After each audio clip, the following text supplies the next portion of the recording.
Hello everyone, अस्सलाम वालेकुम। तो कैसे आप सभी? उम्मीद करती हूँ आप सभी बहुत अच्छे से होंगे। तो इस वीडियो में मैं आप सभी को एक वैकेंसी के बारे में बताने वाली हूँ और कौन से स्टूडेंट भर सकते हो, ठीक है। और यहाँ पे मैं एलिजिबिलिटी बताऊँगी, किस टाइप से एग्ज़ाम होने वाला है, फॉर्म कैसे भरना है, हर एक चीज़ के बारे में बताने वाली हूँ। तो सबसे पहले मैं बात कर लेती हूँ कौन सी वैकेंसी आई है, ठीक है। तो ये वैकेंसी का नाम यहाँ पर मैं लिखी हूँ, बेल्ट्रॉन डाटा एंट्री ऑपरेटर, ठीक है।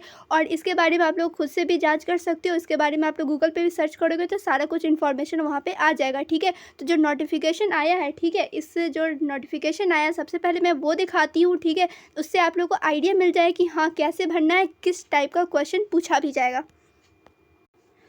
तो यहाँ पर आप सभी देख सकते हो, ये है Beltron data entry operator vacancy का ऑफिशियल नोटिस, ठीक है। नोटिफिकेशन ऑफिशियल है, जो कि आप लोग यहाँ पर जो देख रहे हो, ठीक है।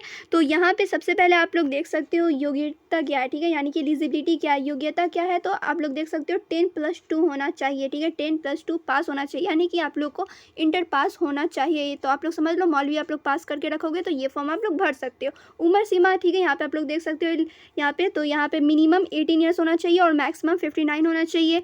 और एग्ज़ाम फॉर्म, ठीक है, एग्ज़ाम का फ़ी आगे मैं आप लोगों को बताऊंगी एग्ज़ाम किस मोड में होने वाला है। फ़िलहाल आप लोग फ़ी देखो, एग्ज़ाम फॉर्म फ़ी यहाँ पे लिखा हुआ है, लेकिन यहाँ पे आप लोग को ध्यान देना है।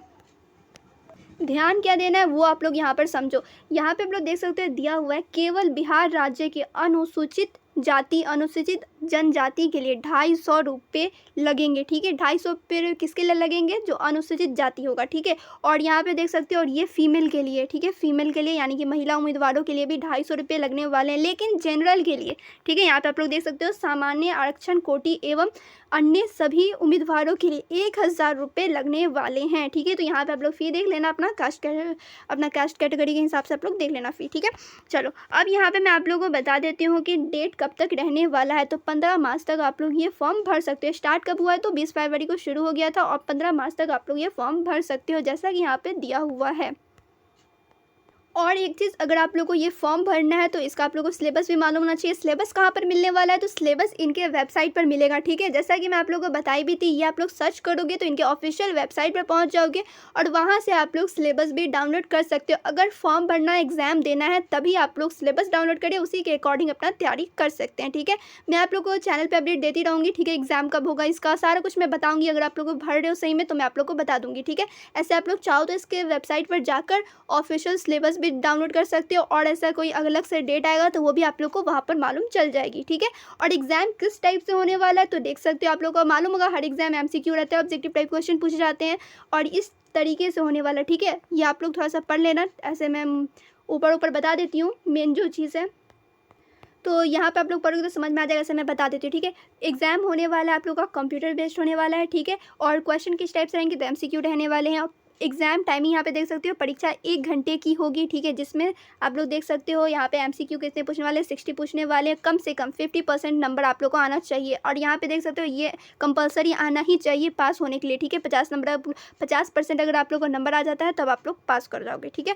अब यहाँ पे आप लोग देख सकते हो, नीचे दिया हुआ है ये एग्ज़ाम होने के बाद, ठीक है, ये एग्ज़ाम आप लोग का हो जाएगा। उसके बाद आप लोग का टाइपिंग टेस्ट होने वाला है। टाइपिंग टेस्ट यहाँ पे आप लोग देख सकते हो 30, ठीक है, 30 WPM क्या है? 30 वर्ड पर मिनट होना चाहिए करेक्ट, ठीक है, करेक्ट होना चाहिए आप लोग का। इंग्लिश में, ये इंग्लिश में होना चाहिए, ठीक है। और यहाँ पे हिंदी में आप लोग का 25 वर्ड होना चाहिए करेक्ट, ठीक है। आप लोग वहाँ पे टाइपिंग टेस्ट होगा, 1 मिनट में आप लोग को 25 सही होना चाहिए हिंदी में और इंग्लिश में 30। क्लियर? तो जो जो मेन चीज़ था वो मैं बताती हूँ। ऐसे आप लोग इनके वेबसाइट पर जाकर अगर सही में आप लोग को भरना होगा तो इनके वेबसाइट पर आप लोग एक बार चेक कर लेना हर एक चीज़, ठीक है, ध्यान से सारा कुछ पढ़ लेना। और यहाँ पे एक चीज़ और दिया गया है, उम्मीदवार यानी कि जो कैंडिडेट होंगे फॉर्म भरने में, ठीक है, पूरी सावधानी बरतनी होगी, यानी कि एक भी गलती नहीं होनी चाहिए, ठीक है। अगर आप लोग गलत फॉर्म यानी वहाँ पे गलत कोई भी सर्टिफिकेट डाल देते हो तो वहाँ पे आप लोग का फॉर्म रिजेक्ट कर दिया जाएगा, एक्सेप्ट नहीं किया जाएगा, ठीक है। तो वहाँ पे आप लोग को फॉर्म सही से भरना है। फॉर्म कहाँ से भरना है? तो एक बार आप लोग इनके वेबसाइट पर जाना, वहाँ से आप लोग को रजिस्टर करना है, ठीक है। जैसे आप लोग डीएलएड का फॉर्म भरते हो या फिर कोई अदर एग्जाम का फॉर्म भरते हो तो जैसे आप लोग जाते हो उनके वेबसाइट पे उसका रजिस्टर करते हो, उसी तरीके से आप लोग को करना होगा। क्लियर? और एक बार आप लोग यहाँ पर देख लो, जो आप लोग का लास्ट डेट है 15 मार्च है, उससे पहले अगर आप लोग को भरना है तो आप लोग भर सकते हो। तो यहाँ पर मैं आप लोग को बता दी हूँ डेट क्या रहने वाला है, कौन से स्टूडेंट भर सकते हैं, एलिजिबिलिटी क्या होने वाली है, सारा कुछ मैं वहाँ पर बता देती हूँ। पासिंग क्राइटेरिया भी आप लोग को एक तरह समझ में आ गया है, ठीक है। आप लोग को 50% चाहिए पास होने के लिए, ठीक है। तो आप लोग को मालूम चल गया है कितना नंबर चाहिए। और यहाँ पर एक चीज़ और लिखा गया था, ठीक है, यहाँ पर आप लोग देख सकते हो, यहाँ पर लिखा गया था, जैसे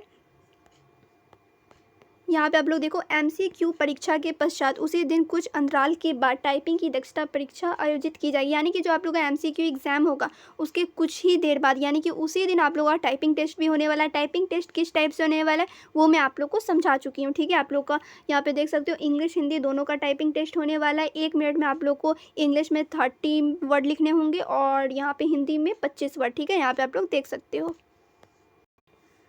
तो आई होप आप लोगों को हर एक चीज़ समझ में आ गया होगा। फिर भी इससे रिलेटेड कोई भी क्वेश्चन हो, कोई भी कन्फ्यूज़न, आप लोग कमेंट करके मुझसे पूछ सकते हो।